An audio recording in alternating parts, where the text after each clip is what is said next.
is if you take the blue line and you got off at the stop at where Rush is at the medical center, the life expectancy in the communities around Rush is about 79.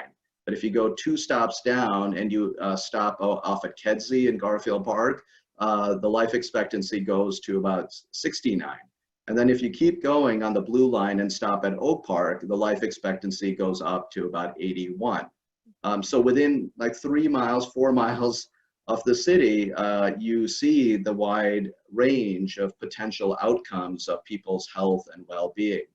So when we were doing that community health needs assessment and talking with community members, one of the clearest messages that was coming out was the need for better mental health services and access.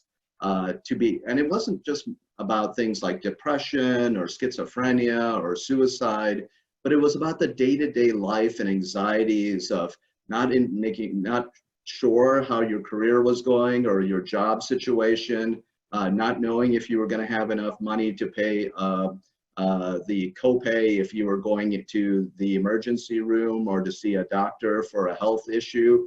And those anxieties were making it very hard for people to feel their best and the most capable. So that led me to some interest in the idea of thinking through mental health, and I started to be the chair of the mental health working group of the Public Health Committee at the Illinois Academy of Family Physicians. And around that time, what happened is the scenario I'm going to go over in the next slide. So I guess if Aries, you can advance this slide. And I want to get your reaction to it before I tell you the full story of why I got involved in mental health first aid for youth. So imagine you're putting on your HR hat and doing your role, and you go in the morning and you read this headline that comes in the newspaper. Screaming flight attendant freaks out on a plane, quote, "I am not responsible for crashing this plane," end quote. So I want you to think about this scenario from an HR person in a couple of ways. So how do you think you would respond to this if you were the airline? What kind of messaging, what kind of engagements would you do to try to support the organization that you're working with and in handling a situation like that? If people want to write a few things in the chat box or think through it, that would be fine. And then, because I'm going to switch it around and have you wear different perspectives on this. So the first is you're with the airline and you're trying to support the airline going through handling this scenario or situation. Then I want you to think a little bit about, okay, well, what if you were the HR person supporting the flight attendant union? How would you try to approach the situation then? And then I want you to think about if you were part of an advocacy group for the safety of individuals on flights, right? Like the organizations that fight for the passengers' Bill of Rights and advocate for a best passenger experience possible. How would you react to this message? And the reason I'm bringing this out is that we need multiple views to best understand the situation and how it happened. So I will tell you that I was actually on this plane. I was coming back from a conference in Dallas on a clinical trial, and it was a beautiful day, and it was in March, though not too far off from what we're experiencing now with our weather. And I'd just been at a meeting for 2 days, flying in and flying out, and I was coming home, and I thought it was going to be a really nice, simple flight coming back. So I got on the plane and sat in the aisle seat. And what was happening is on that plane that day, there was a big group of managers that were, I'm not even managers, frontline staff at Walmarts across the country that were also on the flight back from having a conference. And so these two large individuals, about 6 feet as always, you know, and a little bit bigger, ended up sitting next to me in the 2 other seats in my aisle. And we were sort of in the middle of the plane by the wing. You know, we're buckling in, people are looking at their magazines and other information and seeing what's going on. And the standard thing starts happening. The flight attendant comes on and, on the speaker and starts announcing, we're getting ready to take off the flight. And then she said something like, I'm worried about this. I don't think we should take off the flight because it's going to crash. And so what do you think was the first response that people had when they heard that statement by her? Chaos, yeah. Actually, it was interesting that the first sort of reaction was actually laughing. And the reason people were laughing was they thought that this was like in Southwest Airlines, that little spiel that people do in the beginning to try to make things funny and get people through it. And then what happened was people started, so nervously laughing, thought that, boy, she was trying to do that, but this was just not the best way to do it, and she just didn't deliver it correctly. But then she kept coming on the flight, on the intercom, and saying, Captain, please don't pull out, don't take this flight off. I can't have a 9/11 again happen on this flight. And by now, people are like, wait a minute, what is going on? And at the same time, the pilot, because they're locked in the front, it didn't seem like they were hearing what was happening in the back with the participants. So the flight is pulling out, about to take off. So at that moment, people are calling on their phone, and a person across the aisle from me had known somebody that was at a local media outlet and calls them and says, like, look, there's something happening on this flight. Please call the air traffic controller at the tower and tell him to signal the pilot to stop the plane. And by this time, individuals in the front couple seats were starting to surround the woman in the front, and then the two people that were right next to me, one of them gets up and goes to the front to help. And eventually they were able to take away the intercom from her and to keep her in a safe place. And the pilot stopped the plane. The police came on board from security along with an ambulance, and they were able to remove her from the plane. The flight attendants were all shaken by the experience. They came off the plane. Some of the passengers left and didn't stay on the plane. But then they got another crew, and everybody else took off. And 2 hours later, we were in Chicago on a sunny day and back into our routine. But on the way back, as we were flying back, the person again had sat next to me, and one of the new flight attendants had come by and gave that person a drink and said, thank you for your help and calming the situation down. And then he turned over to his other friend and said, yeah, I kind of knew what was happening and that she was probably having a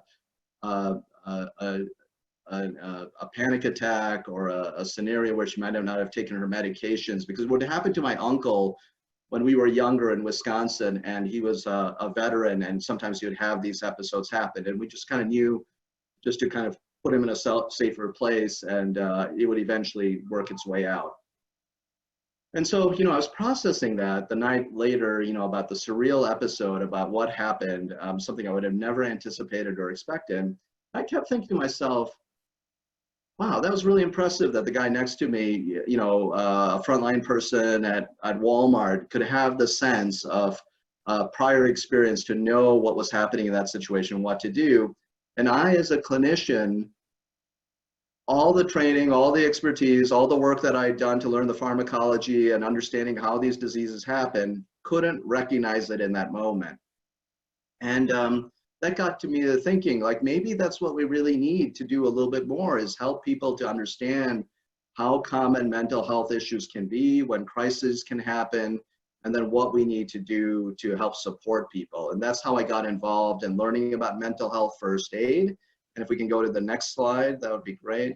And that brings us to some of the learning objectives of what we could do today. And one of the things I wanted to get across are, what are some of these common mental health conditions that young adults and our workforce now? We have the most diverse workforce generationally, and then also by gender and race and economic status. We also have a large cohort of millennials that are working their way through the workforce. as the baby boomers are retiring, and we have that other leap in our society with the millennial generation and sort of a large cohort of individuals. And so you're going to be working with younger adults, and if you're not working with younger adults as a human resources professional in the workforce, you're also going to be dealing with their parents, where the child may not be, or the young adult may not be present in your workplace, but the parent is. And they're trying to balance the life of work with what they have to do with their family and other engagement. And describe some of the key training components about mental health first aid and what it's trying to do. And then really try to have you articulate a role that you as human resource professionals can consider in thinking about training and learning about mental health first aid. So, one of the things that's really important to realize is that, the common mental health, so I was going to ask here in the chat box. So from your perspective, what are some of the most common mental health conditions that you have to work through on a day-to-day basis with your individuals in your workforce and your development?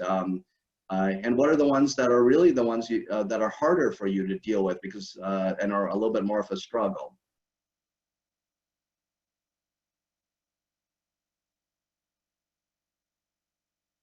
Anxiety.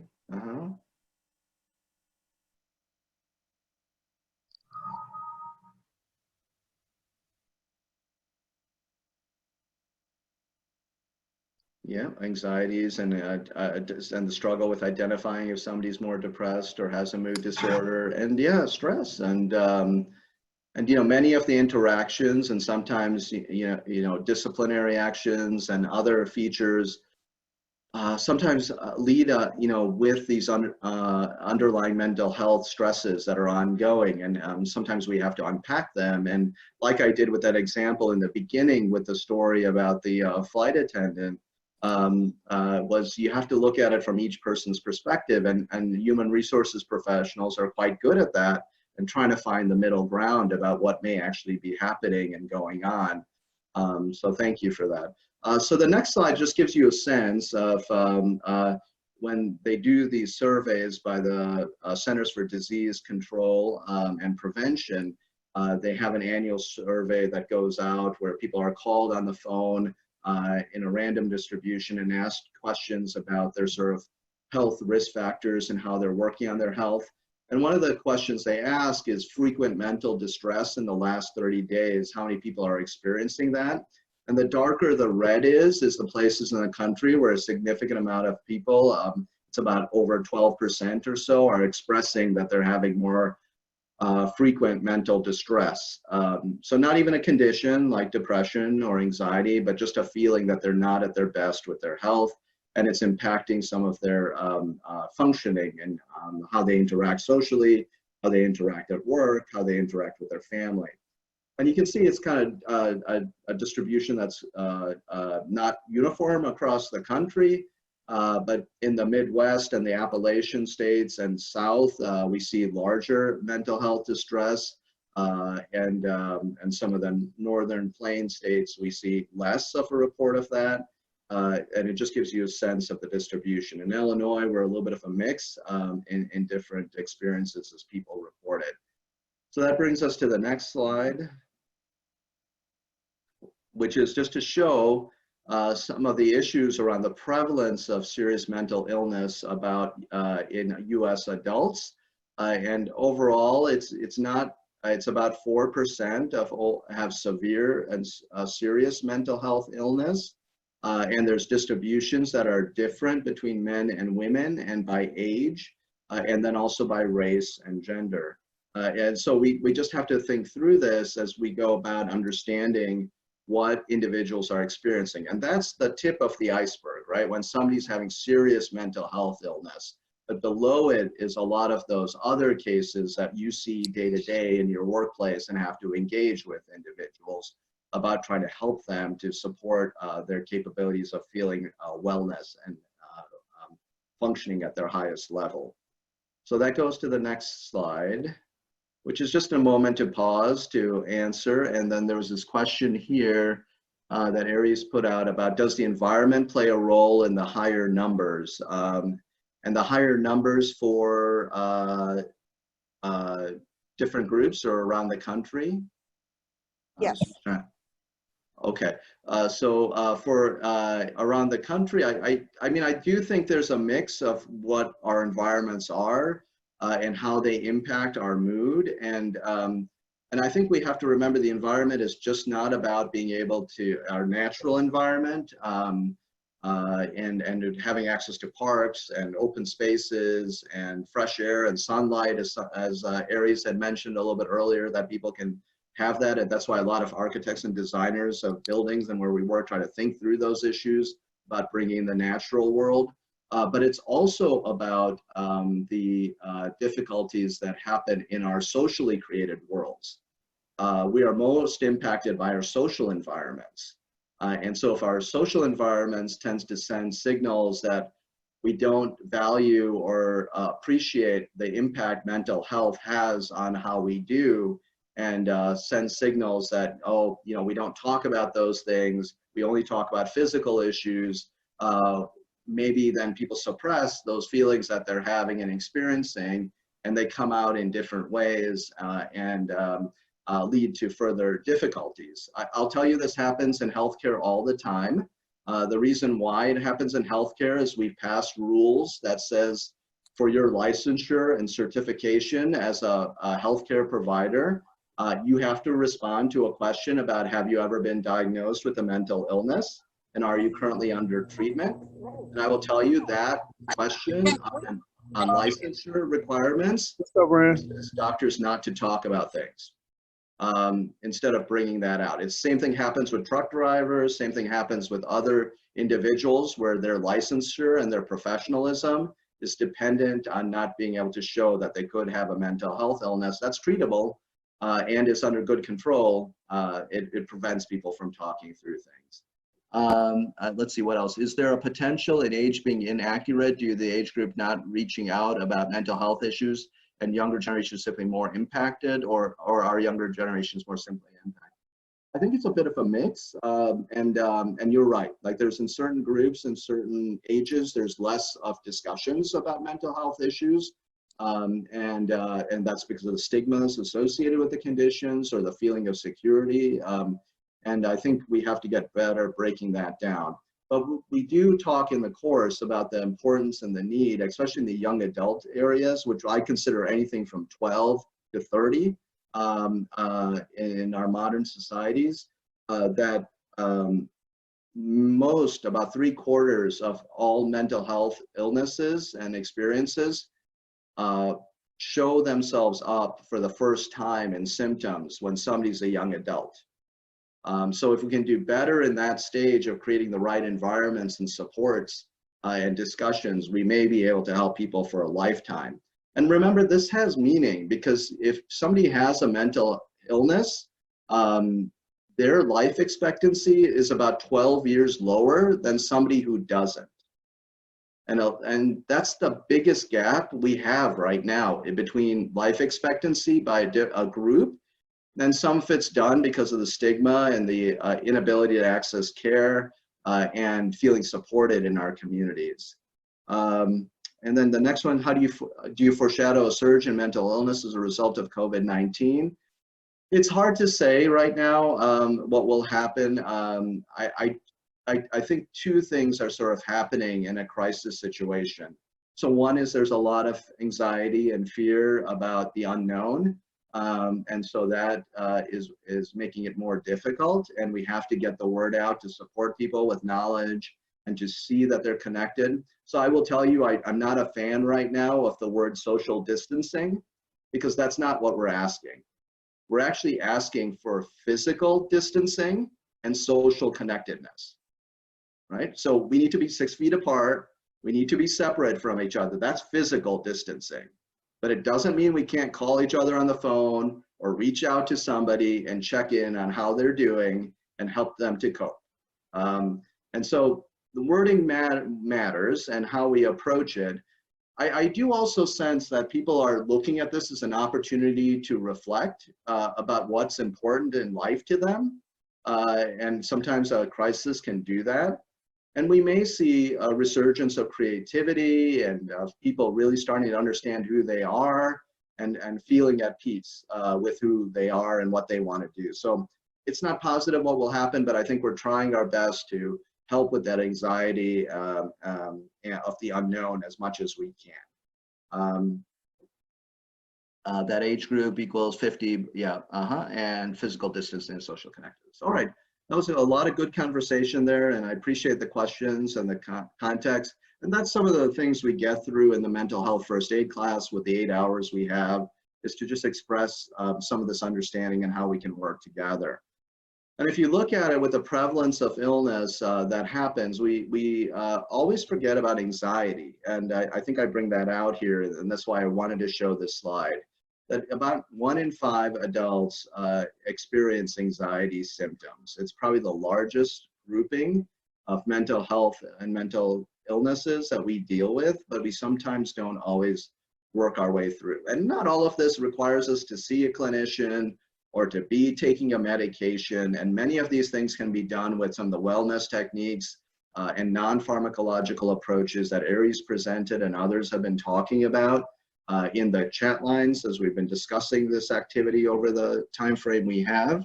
But then we have a significant amount of people with major depression and bipolar and also with schizophrenia as common conditions. Then we can go to the next slide. And this is just showing in the United States some of the ideas of, because of the opioid epidemic and the crisis with substance use, where some people will turn if they have mental health conditions and feel they have to self-medicate and treat because they can't seek other help in other ways. We see there's, again, a distribution of where the overdoses have been occurring in the country, but following in sort of that Midwest industrial belt over time, and then in the West. Then we go into the next slide. So, and then this is, I think, the important one about mental health and stigma is that when they actually asked people a question in that survey I was telling you about, the Centers for Disease Control and Prevention, 57% of all adults believe that people are caring and sympathetic to persons with mental illness. Right. So most people think they're doing a good job in trying to help people that might have a mental illness and support them. But when they ask the question to adults with mental health systems, only 1/4 of them felt that people were caring and sympathetic to their needs. Right. And then what this brings out is that there's this disconnect between how we help and kind of include individuals with mental health into our overall fabric of our community and recognize that they still have value and importance, and how do we make sure that that's recognized.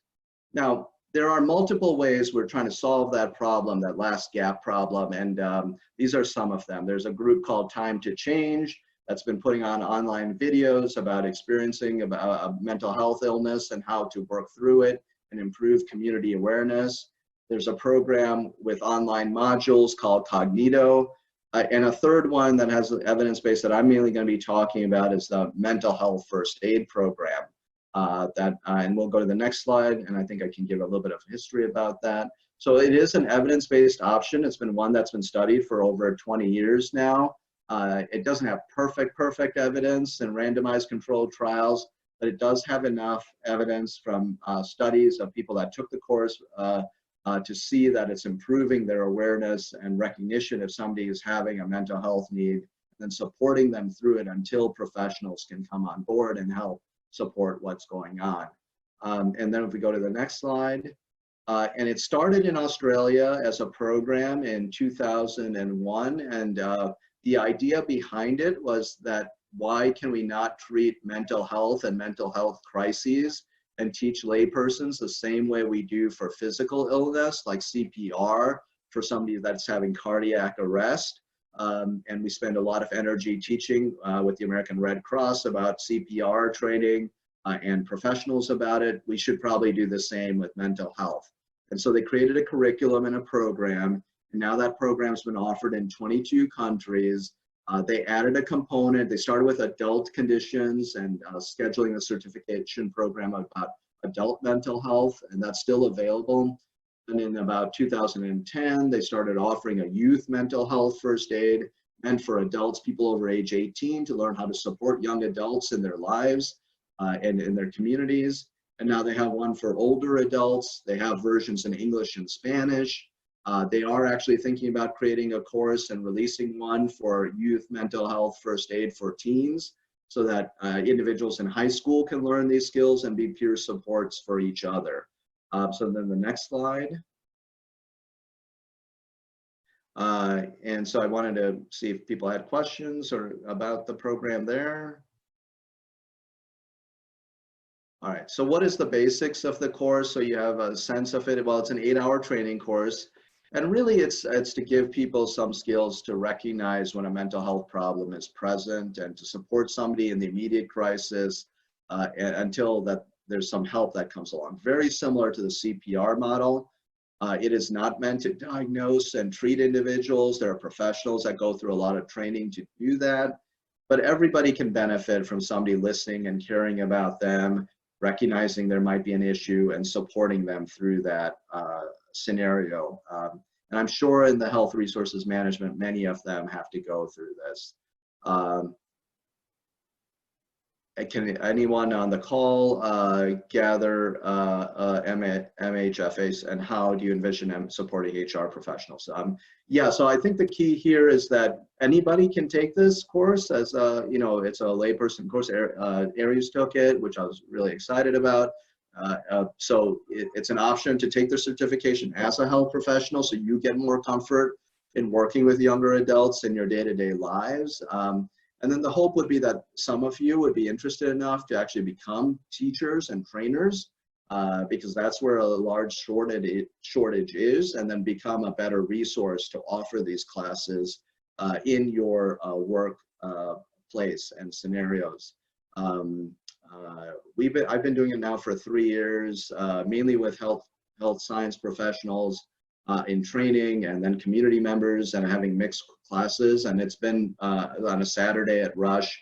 I offer it for free, but others may charge a little bit for the book that's given out for the course as something as a reference material. But we'd love to have other groups and systems advocate for these type of programs for their employees. A couple of the hospitals and health systems are starting to do this for their students and residents to help support and prevent suicide for young health professionals, to make sure everybody becomes a little bit more aware. So that goes into the next one, which is the program itself really is trying to, as has been shown with evaluations in the past, that it extends the knowledge people have about mental illnesses and their treatments. It reduces the overall social distance people feel to individuals that have mental illnesses by improving health literacy for mental health conditions. It improves mental health care for individuals that administer care and the ones receiving it. It's increasing services provided, and it's saved lives. So I actually feel that we may be able to save more lives in trying to prevent suicide or a crisis than we may with CPR and the physical needs, because mental health issues are just a lot more common in our day-to-day experiences. Then we go to the next slide. Yeah, okay. So what we talk about are the different kind of mental health topics like depression and mood disorders, anxiety, the influence of trauma, psychosis as a condition that causes and is associated with conditions like schizophrenia. Substance use disorders is a very common issue that's sometimes intermixed with the other mood and mental health needs. And so we have to sometimes treat things holistically and understand the patterns over time. So the mascot is shown there. It's Algae the koala bear, to reflect the ideas about the program coming from Australia. And a tool that they use to help teach and organize the material is something called Algae. And Algae stands for assessing for the risk for suicide or harm, listening non-judgmentally, giving reassurance, encouraging appropriate professional help, and encouraging self-help. And the idea behind it is that people will practice in the last 4 hours of the course how to do this through various case scenarios. So it's not just lectures, but it's people talking and engaging with each other. So that goes to the next slide. So I'm not going to show the video, but if you ever get a chance and want to go to the Mental Health First Aid USA website, there's a good small snippet, about a 4-minute video that goes through a scenario about how somebody who's trained in mental health first aid could play a role to help their neighbors. And so I show it in the class when we do it, so people can get a sense of how the pieces could fit together and interact to make a situation better. So with that, in the end, what I wanted to just say is, you know, I really am appreciative of you giving me the time to spend with talking about the program. And what I'd like to just encourage as next steps is to think about attending a training course, or if you know somebody that might be wanting some more experience in understanding mental health in a young adult, or another family member or a community member, this could be a resource to see that they can go and get training. Becoming an instructor is an option, and then just continue to work with your organizations to sponsor some of the training and activities. So I think that was it for me. What I said in conclusion, you know, we want for diverse communities, mental health is first aid training is really important, and we just have to become advocates for better mental health awareness in our professional lives and in our communities by thinking about programs like mental health first aid. So with that, I think there's one question with Nicole Knighton said that, is there a virtual version of the training? And that's been one of the difficulties, because some of the training is so engaging, and and they haven't been in a situation where they've had to really think about virtual training. There's some thoughts that it would have interfered with some of the connections and conversations and exercises that we do in the course. But I think individuals are starting to realize that we may have to think now about other ways and be creative about offering virtual versions. But right now, we don't have that. And would these skills be able to help someone like a manager, HR professional, help identify and help someone when working remote and you can't see their behaviors regularly anymore? I think it can still help, because if you can pick up on the idea of listening non-judgmentally, there are ways to appreciate, even if you can't see a person, the way they're speaking on a conversation, even watching their productivity and their capabilities as far as understanding how they're engaging in their environment. That can all help to recognize somebody maybe having a difficulty. And, you know, in that situation, you just got to listen to your own senses about it. And so, sometimes we get scared, like, oh, is that person going to be upset if I bring up this issue about my concern? And I think in the end, if we can do it in a respectful manner, and we just say, you know, John, I'm just concerned about you, and I just want to make sure with the stressful time that you're doing okay. Is there anything that, you know, we can talk about? I've noticed that you've been less talkative in our conversations, and I just want to make sure you're feeling okay. So there's ways that you can bring it out in an individual conversation, or call somebody afterwards, even when they're working remote, to help them over time. But a great question. Thank you for bringing that up, Nicole.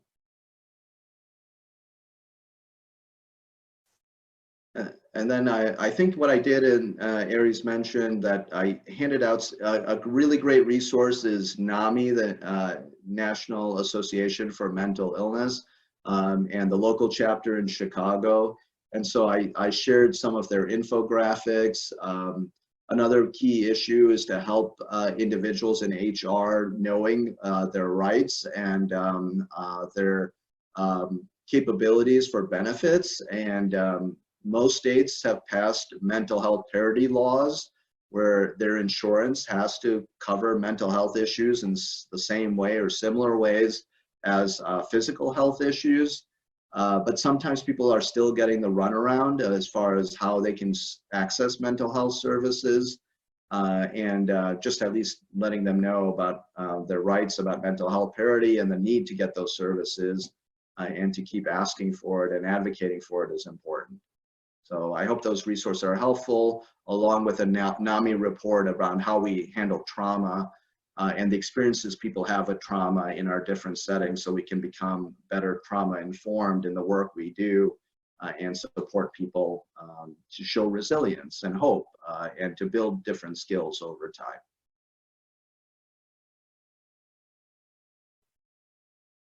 All right, well, thank you so much for your time and attention. And I think there's a few more things the group is going to talk about, but I really appreciate all the questions and thoughtfulness that went into them, and always available to be of help and service. Thank you again.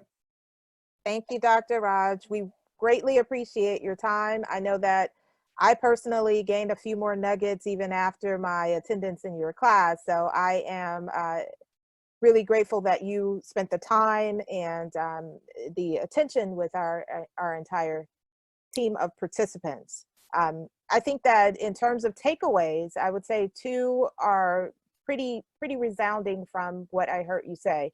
One of which is there's work that we can do as HR and business professionals to really uncover what are some of these mental health issues that we may not necessarily know. And I think in light of our current state with the COVID-19 crisis, I can see that being even more exacerbated as time goes on. So as business/HR professionals, I think it behooves you to really look at some of the resources that we have available, and everyone who logged onto the Zoom, you should receive or you should have received attachments that Dr. Raj mentioned in his conversation. Equally, as HR/business professionals, if you are thinking about maybe augmenting or supplementing some of the work that you're currently doing in this space, especially those of us who are executive coaches, etc., this is, I think, an awesome opportunity to add a skill set or a training tool that is pretty unique, and clearly there's a need. So I would encourage you, which I have not, but I do plan on doing this, signing up to be a trainer. And I think that's a great way to support your internal and external clients, especially in the HR space. So with that being said, we are at the conclusion of our session. I just wanted to leave with one final question. I'll actually turn it back over to our HR board after I finish this one question to see if they have any parting remarks. But I like to always start with positive, end with positive. So I'll start with the question of what abundance or beauty are you creating or cultivating or inviting in today? What are you going to bring in or invite in today that is of abundance, that is positive, that is going to shape or maybe even influence someone else? And I think why that's important is because in this, again, state that we're in, we never know if by just simply picking up the call and calling someone who may be in some of these mental states that Dr. Raj mentioned, unbeknownst to you, that one call could be a differentiator in helping to support their well-being and wellness. So what are you going to do? Just go ahead and type in the chat box to create or invite positivity or cultivate this abundance and gratitude that we talked about earlier. So while you're typing that in, I'll turn it back over to if Roderick, Jasmine, Makoya, or Eric, if you have any parting remarks, maybe Eric about the social media, feel free to share that, and we will go ahead and wrap our call unless there are any other questions. Hey, Aries, this is Eric. I want to take a quick minute to talk about membership to everyone. Once again, my name is Eric B. Horn, and I am the VP of Membership for NAAAH HR Chicago. And one of the astounding things that I saw was the 83% of the individuals that was in the webinar who are not members, right? So specifically, I'm talking to you. Why join NAAAH HR Chicago? Ultimately, to build and connect with other African-American HR professionals on a local, regional, national, and in some instances, an international level, but then also help you advance your career and professional development. It was stated before by Roderick, we serve three tracks of HR professionals, HR beginnings, emerging leaders, and an executive level. Every track has its own set of career challenges, which needs a certain level of professional development resources. And we do our best to provide our members with those resources. Also, some of the overall benefits of joining the online professional platform where we can share information and connect with other professionals, discounts on professional events and workshops. We also have our own National Job Opportunities Board, online forums. I mean, the benefits go on and on and on. And one of the biggest pieces that we are looking for also would be overall volunteers. The organization has 4 committees, 1 being programming, 2 communications, 3 external partnerships, and membership. So all committees are looking for dedicated individuals to help out with the organization. So I say all that to say, in the chat box, I'm leaving you guys with 2 pieces of information. One, if you are interested in joining NAAAH HR Chicago today, you have the link in the chat box.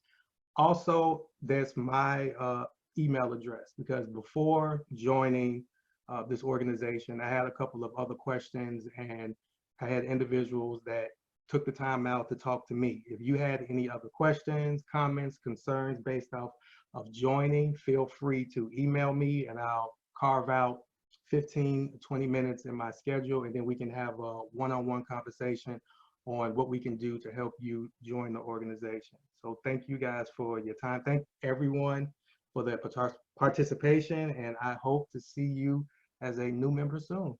Thanks, guys.